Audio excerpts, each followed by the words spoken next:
Hey guys, welcome back to Roots and Rainboots. If you're new here, I'm Aishatu Abubakar Chukelu, a Nigerian mom navigating motherhood in the UK, figuring things out one day at a time. Today we're talking about something I know so many of us in the diaspora struggle with: raising a baby without a village. You know that saying, it takes a village to raise a child? Well, back home, that's not just a cute phrase, it's real life. Babies are raised by the whole community. But here, it's a different ball game. There is no village. Even though they tell you it takes a village to raise children, you actually do not get a village. It also took me a while to learn that even though you don't get a village, you actually desperately need a village. I'll be diving into postpartum realities, how we need to plan for support as diaspora moms, the cultural warmth we miss from home, and even how grandparents in the UK play a different but important role in childcare. So, if you're a mom, an expectant mom, or just curious about what it's like raising kids far away from home, grab a drink, let's talk. Now, the first part, the Omugo we didn't get. Postpartum care in the UK versus Nigeria. You see, in Nigeria, once you give birth, a whole mini army arrives to take over. Your mom, aunties, maybe even sisters, they move in, handle everything, and you just rest. It's called Omugo. What is Omugo? Omugo is one of the most important and oldest traditions of the Igbo people. Omugo is when new mothers are cared for by their mother or mother-in-law. The grandmother helps and support the new mother during the first 40 days of the child's life. The grandmother's duty is to take care of the mother and her baby, even doing the cooking and the house chores, because the mother will be unable to since she just gave birth.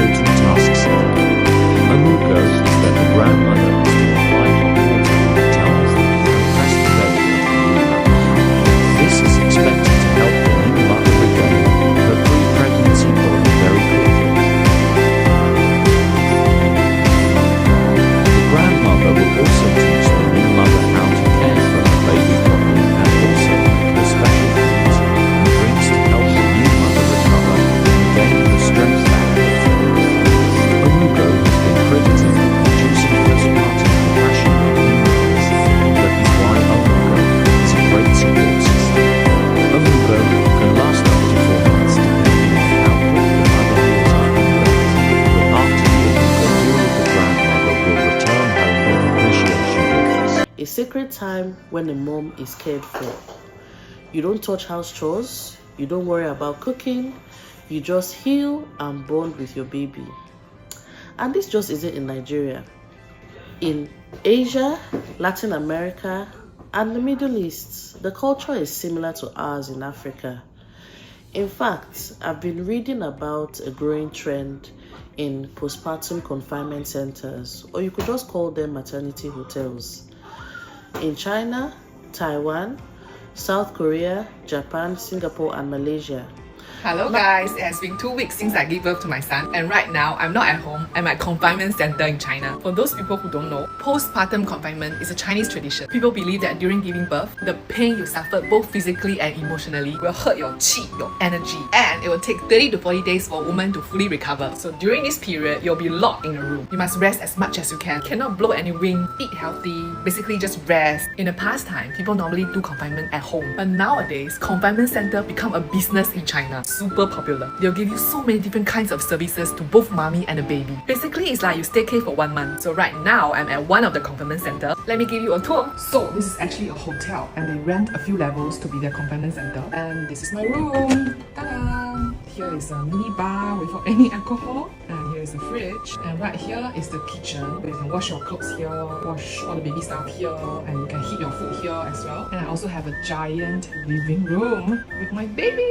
And the view outside the window is amazing. It's literally a mountain outside. Nanny is there eating a lunch. And this is my bedroom. Sorry, a bit messy, please ignore. And I can sleep by the mountain, guys. The bed is like China king size, super big. And this is toilet, very cozy, super spacious. Every day my husband can just pretend to be a nice father, play with the kids, comfort him. And my parents will come and visit me every single day just to see the baby boy, not me. So if you have any questions or anything you want to know about confinement center in China, leave your comments and let me know. Now, the US and Canada are jumping on the trend, with a few of these centers emerging in cities like LA, New York, and Vancouver, catering to Chinese, Korean, and Taiwanese expats. You can Google, as I said, I read it somewhere. Anyone with more information, please share. Let's hear from you in the comment section. Anyways, back to it. But here in the UK, sis, it's you, your newborn, and maybe your partner if you're lucky. I remember being discharged from the hospital and thinking, you mean we should go? You mean I can go with the baby, like for real? But reality hit fast. The house needed tidying. Do you know the state I left it before we ran to the hospital? My baby needed constant attention, food. If I didn't cook, who would? Healing? What's that? Even though the NHS midwives and health visitors check in, it's not the same as having real hands-on help. No hot massages, no belly tying, no one force feeding pepper soup and saying, drink this, it will flush out bad blood. You are just figuring it out in a culture where new moms are expected to bounce back quickly.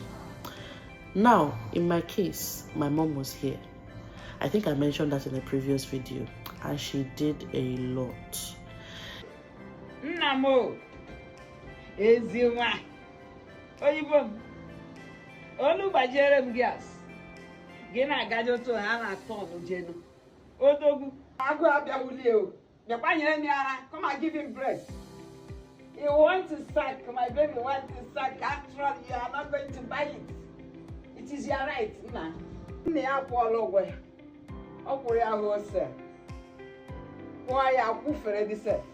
She had her limitations, but she did the best she could.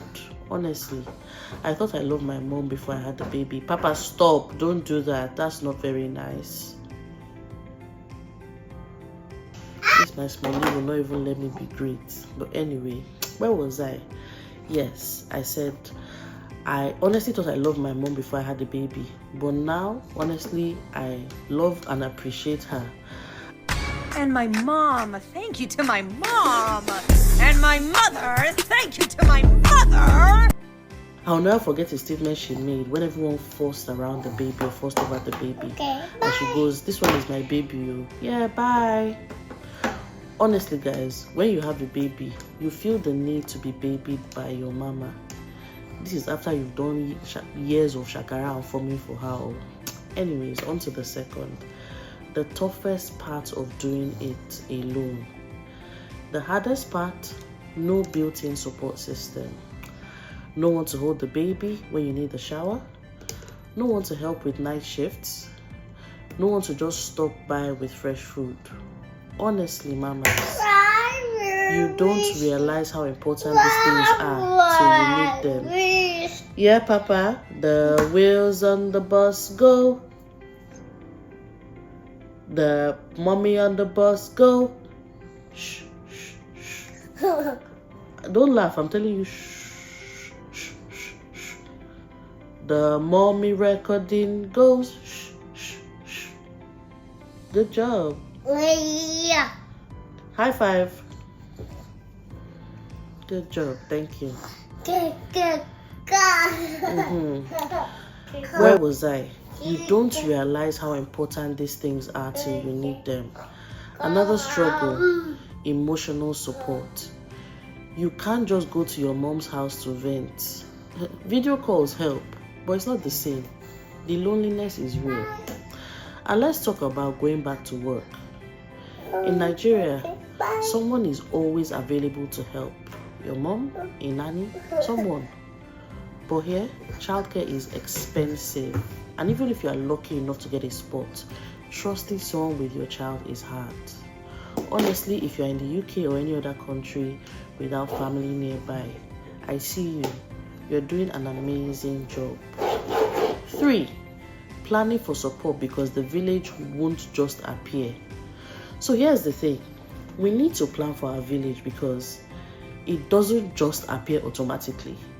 If you're pregnant now, please don't assume people will just show up. You have to be intentional about it. First one is, who's coming to help and for how long? If your mom is flying in, how long is she staying? Does she need a visa? Will she cope? 2. Can you afford postpartum support? Maybe a cleaner once a week, a meal service, a part-time nanny. Sometimes spending a little helps a lot. 3. Do you have a friend network? Finding mom friends who can drop food, check in on you, or just even talk can be a lifesaver. 4. Are you setting boundaries at work? Maternity leave in the UK is great, but you actually need to take it. Don't feel pressured to prove yourself. 5. What about your partner? If you have one, discuss expectations now. Many dads don't realize how intense those first few weeks are. These are the things I wish I had planned for. If I could do it again, I would have set up proper boundaries before the baby came. Yeah, Papa? Oh, sorry. Paddington. Paddington. No, thank you. Bye-bye. Bye-bye. Thank you. Good job. Where was I? These are things I wish I had planned for. If I could do things again, I would have set up a proper system before the baby came. Me, I was busy shopping. Don't be like me. But to be honest, I didn't think about it. But I ended up relying on help that never came. So if you see me leaning towards paid services, you get why. Once it's a favor, you can't really be upset, can you? So be sure of the commitment. And if it doesn't work out, then you know it wasn't meant to be and you tried. 4. The culture of warmth, what we miss and how we adapt. Now let's talk about something deeper, the culture of warmth. One thing I miss about Nigeria, people naturally look out for you. Neighbors drop by with food, aunties stop by to hold the baby. Even strangers out and about will just say, new mommy, Pele. Here in the UK, people respect space a little too much. No one is just walking in. If you don't actively reach out, you can feel very isolated. And I get it, it's cultural. People don't want to disturb you, but it makes early motherhood lonelier. That's why building relationships is key. But let's also address this part. Did you know that you can have lots of people around you and still not have help? Yes, it's possible. So when I say plan for it, I know what I'm talking about. It's not like people don't want to help, but I think they don't just understand how they can help or what you really need. A typical example is visiting a new mom who clearly has no help and you come empty-handed.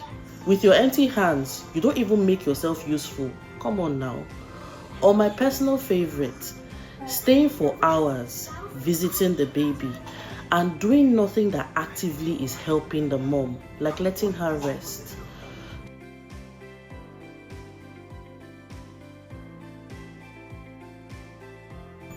So I have a challenge for those visiting new moms that want to help. 1, take some food or arrange for a meal or meals to be delivered. 2, stock up for her.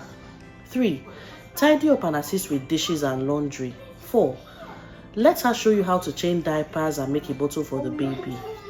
5, hold the baby so she can have a shower, a meal, and probably a nap. If we all gave a mom a day, trust me, it goes a long way. And she will never forget it. Now 5, how I'm making it work. Now, it's not all bad. Over time, I found ways to make this whole village-less parenting thing easier. 1. Find your modern village. You have to build your own support system.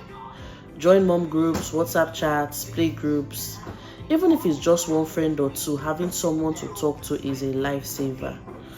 2. Accept help, even if it's awkward. If someone says, "Do you need anything?" say yes. Don't do, "No, I'm fine," when you know you're drowning. Even if it's just a friend dropping off food or watching the baby for an hour, take it. 3.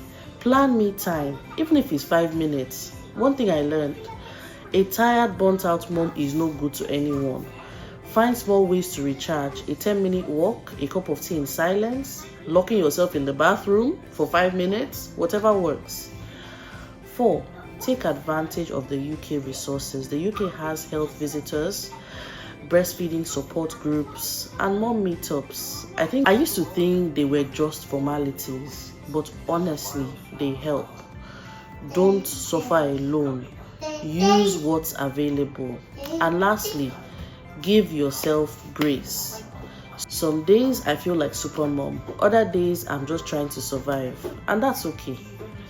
I had to step out of my comfort zone and actively make connections. Join baby groups, talk to other moms at soft play, and even make the first move in friendships. If you're in the UK, I challenge you to start saying yes to invites. Join a mom community and don't be afraid to ask for help. And finally, 6. Grandparents and childcare, what I've learned from the UK system. One thing that surprised me about living here, how involved grandparents are. Back home, once you grow up and get married, your parents retire from active childcare unless they move in for Omugo. But here, many grandparents pick up kids from school. They have grandparents' day out where they take the kids to the parks. Some even do childcare full time. It's actually beautiful. And it made me wonder, how can we adapt that in our Nigerian culture? Because let's be honest, some of our Nigerian parents still see themselves as too young to be full-time grandparents. Now, I even hear the term glamour. Oh, hey, Mom. Hello. I was just thinking of you. I was just wondering if you were on your way. On our way for what, dear? I am meeting the girls at the pool in about 30 minutes, but I have time to chat. The new child care policy kicks in today, where the grandparents just help out. Oh, that's so sweet. Right. Yeah. Oh, you know we are always happy to help. So are you on your way? Oh, let me just check my calendar. Calendar? Next week I can come on Wednesday. Well, it's kind of 5 days a week. Yeah, it's Monday through Friday. What do you need? Just like a couple hours? It's like 9 to 10 hours Monday through Friday. 9 to 10, right? With both kids the whole time. Would there be any help? No, I mean, if you can do just like 1 or 2 days, that's fine. Could it just be like the same day every week maybe? So we could just like plan for that? Oh, well, it looks like we could actually start doing every Monday. That's great. In February of 2025. Oh, and would they need to eat too? But I've seen how this involvement benefits the kids. It gives them another layer of love and security. So maybe we can bring that balance into our own families. I would love to hear your thoughts on this in the comments. Let me wrap up for today. So, raising a baby without a village is hard, but we can make it work. We just have to be intentional. If you're watching this and feel overwhelmed, just know you're doing an amazing job. Now tell me, if you're a diaspora mom, what's been the hardest part for you? What do you miss most about home? Let's chat in the comments. Also, if you haven't already, hit the subscribe button. Next week, we're talking about unlearning bad parenting habits from the past. See you soon, and remember, you're not alone in this journey. Bye. Bye. No bye-bye.